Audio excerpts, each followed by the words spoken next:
Što je jako bitno kada radimo vježbe? Znači, što morate znati o sljedećem?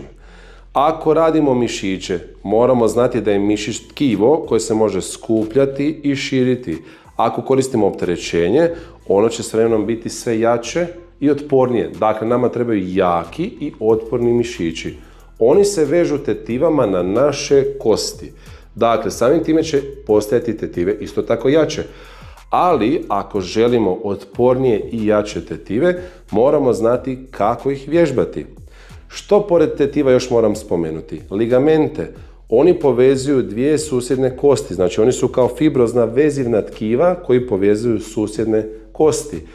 Isto kao tetive, ligamenti imaju puno više receptora za bol nego mišići. Dakle, nama je bitno ojačati mišiće, samim time i tetive i ligamente. Znači, sva tkiva su bitna da se ojačaju.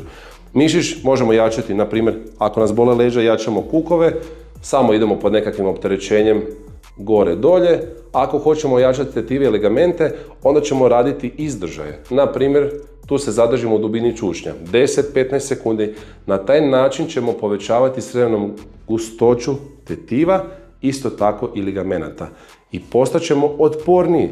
Ako radimo nekakve teže fizičke poslove ili se puno krećemo, smanjit ćemo postotak boli. Na taj način, znači što smo jači, to smo otporniji. Ako smo slabi i ovisimo samo o pasivnim terapijama, to nas neće nikuda dovesti.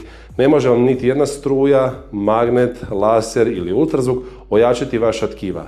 Dakle, preuzmite odgovornost nad svojim zdravljem, nemojte biti lijeni, imajte dobre navike. Dakle, vježbajte, hidrirajte se, dakle, krećite se, jer kada se krećete i vježbate, potičete sve sustave u tijelu koji će vam dati samo ono dobro. A to je benefit da vam zalječi sve što imate problema s nekakvim bolovima, trnjenjima, žarenjima, čime god.